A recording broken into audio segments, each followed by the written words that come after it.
Hi everyone, welcome back to a new video. आज की video में हम बात करने वाले हैं एंजल वन के ऊपर। अब ये एक ऐसा सेक्टर है ना जो मेरा पर्सनल फेवरेट है। इसके पीछे कोई कहानी भी नहीं है, आप लोग सिंपली समझ सकते हो। मैं क्या हूँ, मैं स्टॉक मार्केट में काम करता हूँ, तो मेरा फेवरेट सेक्टर क्या होगा? स्टॉक मार्केट का, विच मीन्स कैपिटल मार्केट। तो CDSL, angel one, BSE, even MCX, IEX, ये सारी चीज़ें मुझे काफ़ी ज़्यादा पसंद आती हैं। और एंजल वन के रिजल्ट्स को मैंने जब स्टडी करा था तो मुझे लग रहा था कि अच्छे आने वाले हैं, क्योंकि कंपनी ने Q1 में बोला था कि Q2 के रिजल्ट्स बेटर आएंगे। और अभी Q2 में भी उन्होंने कुछ बोला है, वो हम आगे चल के उसके ऊपर बात करेंगे। बट फिलहाल के लिए अगर मैं बेसिक में बात करूं कि एंजल वन मुझे पसंद है कि नहीं, तो देखिए, किसी भी कंपनी से मैं अपना नाम जोड़ना पसंद नहीं करता। उसके पीछे एक सिंपल सा रीजन ये है कि आज आप ये वीडियो देख रहे हो, अगर मैंने बोल दिया एंजल वन मुझे पसंद है, लेट से एक साल बाद, 4 क्वार्टर होते हैं एक साल में, और एंजल वन अच्छा परफॉर्म नहीं करता है और कोई दूसरी कंपनी उससे बेटर परफॉर्म करके उसके ऊपर आ जाती है, तो मैं तो कब का एंजल वन से निकल के उस दूसरी कंपनी को बाई कर चुका होगा। बट काफी लोगों के माइंड में यही रहेगा कि नहीं, सर की तो एंजल वन बेस्ट कंपनी लगती थी उन्हें, उनकी फेवरेट थी, तो हम यही पकड़ के रखेंगे। ये चीज गलत हो जाती है। क्या इस समय मुझे एंजल वन पसंद आ रही है? तो हाँ, मुझे एंजल वन कंपनी अच्छी लग रही है। उसके पीछे कुछ रीजंस हैं। सबसे बेसिक में अगर हम बात करें तो क्या हुआ है कि जो प्रॉफिट है कंपनी का वो 10% से बड़ा है।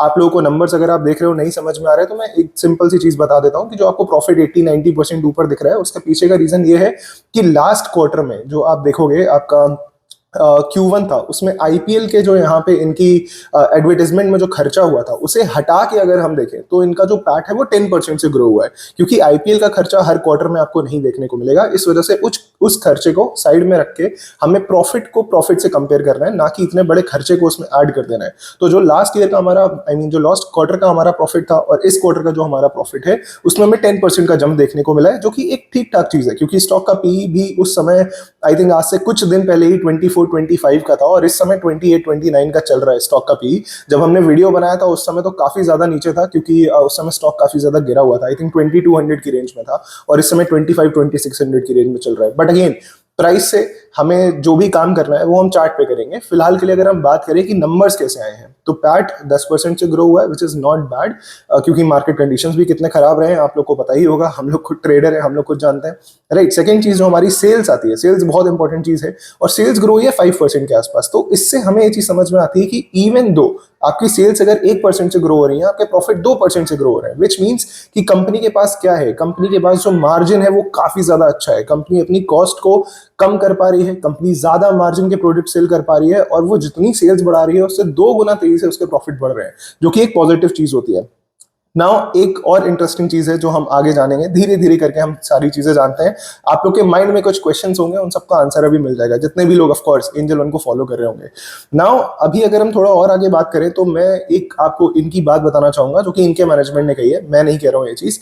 इन्होंने ये बोला है कि ये जो थीम है ना आपकी स्टॉक मार्केट की, जो आपकी वेल्थ मैनेजमेंट की, SIPs की, ये एक डेकेडल थीम है। मतलब 10 साल तक ये थीम आपकी चलती रहेगी और बहुत अच्छे से ग्रो करती रहेगी। बहुत इन्होंने नंबर्स भी हमें दिखाए हैं, बट नंबर से हमें कोई लेना देना नहीं है, जबरदस्ती की मैथ्स हो जाएगी। अगर हम सिंपल भाषा में समझें तो जितने भी इंडियंस हैं वो बहुत ज्यादा इस फील्ड में कूद रहे हैं, और उन्हें इन्वेस्टमेंट करने में मजा आ रहा है, उन्हें अपने कैपिटल को ग्रो करने में मजा आ रहा है। और सेकेंड चीज उन्होंने बताई है कि जितने भी आपके वो इन्वेस्टमेंट होते हैं ना, जो आपके सेफ इन्वेस्टमेंट होते हैं, लाइक आपका इंश्योरेंस हो गया, लाइक आपका पूरे जो LIC हम लोग करते थे, जो हमारे पेरेंट्स लोग करते थे, कि बहुत लंबे टाइम तक कुछ कुछ हजार या कुछ लाख रुपए जा रहे हैं और एकदम से कुछ बड़ा अमाउंट मिलता था, कुछ इस टाइप के इन्वेस्टमेंट जो सेफ इन्वेस्टमेंट रहते हैं और लॉन्ग टर्म के इन्वेस्टमेंट रहते हैं। ये मार्केट भी उतना ज्यादा अभी तक पेनिट्रेटेड नहीं है अकॉर्डिंग टू देम।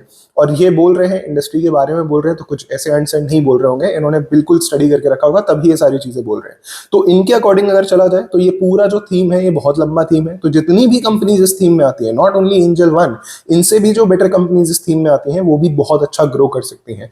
तो ये पूरा सेक्टर सिर्फ मेरा फेवरेट नहीं है, ये आप लोग का भी फेवरेट होना चाहिए। ओके, सो अगर हम बात करें, थोड़ा और आगे बढ़ते हैं, तो उन्होंने क्या बताया है कि इनका जो अगर हम रेवेन्यू ब्रेक डाउन करें कि मैक्सिमम इनका रेवेन्यू कहां से आता है, तो क्लोज टू 78% समथिंग इनका रेवेन्यू दो चीजों से आता है। पहला है ब्रोकरिंग चार्जेस, जो भी हम लोग खरीदते बेचते हैं उसका जो ट्रांजेक्शन होता है। सेकंड जो इनको पैसा मिलता है वो मिलता है इंटरेस्ट इनकम से। तो जितने भी लोग होते हैं ना जो MTF में ट्रेडिंग करते हैं, उनको ये इंटरेस्ट पे करना पड़ता है, और यही इंटरेस्ट इनका अच्छे से ग्रो भी हो रहा है। अगर अभी आप देखोगे तो सिर्फ इंटरेस्ट से ये लोग कमा रहे हैं क्लोज टू 32%, इनके रेवेन्यू का 32% सिर्फ इनकम आ रहा है इंटरेस्ट इनकम से, which is a very good thing मेरे हिसाब से। और ग्रो भी बहुत तेजी से कर रहा है, आई थिंक 20-25% से ग्रो कर रहा है।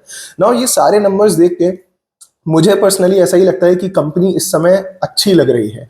अब क्या ये नेक्स्ट क्वार्टर में भी इसको और ज्यादा अच्छा कर पाएंगे, क्योंकि अब आती है गाइडेंस की बारी। कंपनी ने गाइडेंस दिया है कि जो H1 था, मतलब Q1 और Q2 को मिला के H1 बोला जाता है, तो जो H2 होगा वो इससे भी बेटर होगा। तो अगर हमें सेल्स ग्रोथ 5-6% नहीं, अगर हमें 8-9% देखने को मिलती है, अगर हमें पैट की ग्रोथ 10% नहीं 15-20% देखने को मिलती है, तो यही जो आपका पी, ध्यान से सुनिएगा, अब ये जो आपका पी चल रहा है ना 28-29 का, अगर आप इसको फॉरवर्ड देखोगे आने वाले 6 महीने बाद का, अगर आप पी निकालोगे सेम प्राइस पे, तो ये पी आपका काफी कम निकलेगा, क्योंकि आपका प्रॉफिट तब तक ज्यादा हो चुका होगा। और अगर मेरे हिसाब से पैट का इनका लेट से ही ग्रोथ रहती है 15-20% की, तो 20-25 का P is not that high for me. Of course आपका कुछ अलग ट्रेडिंग या इन्वेस्टमेंट स्टाइल हो सकता है। सो जो नंबर्स आए हैं वो मेरे हिसाब से अच्छा है। डीमैट में भी इनका मार्केट शेयर गेन हुआ है। अगर आप ओवरऑल ट्रेडिंग देखोगे, जो लोग करते हैं, जो रिटेलर्स का टर्नओवर होता है, उसमें भी इनके नंबर्स अच्छे हैं और मार्केट शेयर इनका गेन हुआ है। तो मेरे हिसाब से कहीं मुझे कुछ निगेटिव नहीं दिखा। हाँ, कुछ चीजें हैं जो, मैं ये भी नहीं बोलूंगा कि ये चीजें नेगेटिव है, बट हाँ कुछ लोग इसको नहीं समझ पाते हैं और वो गलत वे में ले जाते हैं। जैसे कि ये एक जॉइंट वेंचर कर रहे हैं, 4 बिलियन रुपीस का है, 400 करोड़ रुपीस का एक जॉइंट वेंचर है। उसके जो इन लोगों को फ्रूट्स मिलेंगे ना, जो ये लोग क्या बोलते हैं उसको, जो फायदे इनको मिलेंगे, उसको मिलने में 10 साल लग जाएगा। और क्या करते हैं लोग कि वो जॉइंट वेंचर को पकड़ के बैठ जाते हैं, जैसे अभी जियो का और ब्लैक रॉक का हुआ था। तो हम लोग को क्या लगता है कि यार ये जॉइंट वेंचर और ज्यादा पैसा छापेगा, बट ऐसा नहीं है। अगर आप पूरी रिपोर्ट पढ़ोगे तो आपको ये सारी चीजें समझ में आएंगी। और भी चीजें लाइक इनका जो वेल्थ मैनेजमेंट का इन्होंने जो एक आर्म लॉन्च करा है अभी, क्योंकि वेल्थ मैनेजमेंट ये खुद कह रहे हैं कि 10 साल का थीम है, एक बहुत बड़ा थीम है, तो वेल्थ मैनेजमेंट क्यों नहीं घुसेंगे ये लोग, बिल्कुल घुसेंगे। तो वेल्थ मैनेजमेंट का जो इनका एक आर्म है, उसको ब्रेक इवन करने में 2.5-3 साल लग जाएगा। तो अगर हम ये सोच रहे हैं कि नहीं यार ये तो वेल्थ मैनेजमेंट में जा चुके हैं, हर जगह से इनके पास पैसा आ रहा है, किसी भी प्राइस पे इसको खरीद लो, ये गलती नहीं करनी चाहिए। और ये क्यों लोग करते हैं, क्योंकि फोमो आता है। अगर आप देखोगे तो स्टॉक ने एक अच्छा खासा जंप दिया 10 से 15% का, जिस वजह से लोग जाते हैं और जल्दी जल्दी बाई करना चाहते हैं। ये मैं आपसे कहूंगा कि आप इसको अवॉइड करो। नंबर्स आर गुड, स्टिल मैं चाहूंगा कि आप लोग जाके कॉन्कॉल को पढ़ो। कुछ ऐसी चीजें भी हैं उसमें जो आपको ध्यान देना जरूरी है। लाइक इन्होंने ऑपरेटिंग प्रॉफिट मार्जिन का, इन्होंने आई थिंक FY25 में बोला था कि FY26 खत्म होते होते, मतलब ये चारों क्वार्टर खत्म होते होते, इनका जो ऑपरेटिंग प्रॉफिट मार्जिन है वो 40-45% हो जाएगा, जो कि करेंटली आई थिंक 34% चल रहा है। तो अभी ये लोग अपने उस लेवल तक नहीं पहुंच पाए हैं जो इन्होंने बोला था। और आपको एक चीज मैं बता दूं, सिंपल सी चीज है, अगर कोई कंपनी आके बोल रही है कि हम इस साल के एंड तक 100 करोड़ का प्रॉफिट करेंगे, ओके, और वो कंपनी 120 करोड़ कर जाती है, तो मार्केट बहुत खुश हो जाता है। वो कहता है अरे यार इसने 100 बोला था 120 कर दिया। लेकिन अगर कोई कंपनी ये बोलती है कि यार मैं 1000 करोड़ का प्रॉफिट टच करूंगी, और वो 950 करोड़ भी कर ले, मतलब वो भी बहुत बढ़िया जंप है, बट स्टिल मार्केट कहेगा यार तुमने जो एक्सपेक्टेशन तुमने खुद दी थी वही तुम बीट नहीं कर पाए, और इस वजह से हो सकता है उस स्टॉक में आपको प्रॉफिट बुकिंग देखने को मिले ना। यही चीज एंजल वन में मुझे थोड़ी सी खतरा लग रही है, क्योंकि 2 क्वार्टर जा चुके हैं। अभी का जो इनका ऑपरेटिंग प्रॉफिट मार्जिन है वो है 35% मान लेते हैं। इन्होंने बोला है 40-45 के बीच में एंड करेंगे। तो अब 2 क्वार्टर बचे हैं, अगर Q3 में इनके मार्जिन एटलीस्ट 37-38 नहीं आते हैं, तो ये थोड़ा बहुत एक चिंता का विषय हो जाएगा कि क्या एक्चुअली में 40-45% टच कर पाएंगे। और अगर नहीं कर पाए, इवन तो सब कुछ ठीक होगा, फिर भी आप कंफ्यूज हो जाओगे कि यार प्रॉफिट ऊपर जा रहे हैं, everything is going up, still ये स्टॉक नीचे क्यों आ रहा है।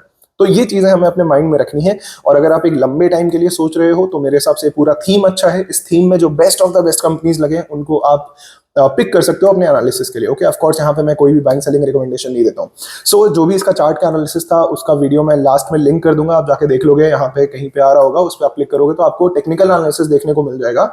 जो Q2 का अपडेट था वो मैंने यहाँ पे दे दिया है। एंड अगर आपको पसंद आया कमेंट सेक्शन में बताइए कि और आपको कंपनीज का देखना है, तो आप कंपनीज के नाम ड्रॉप कर सकते हो।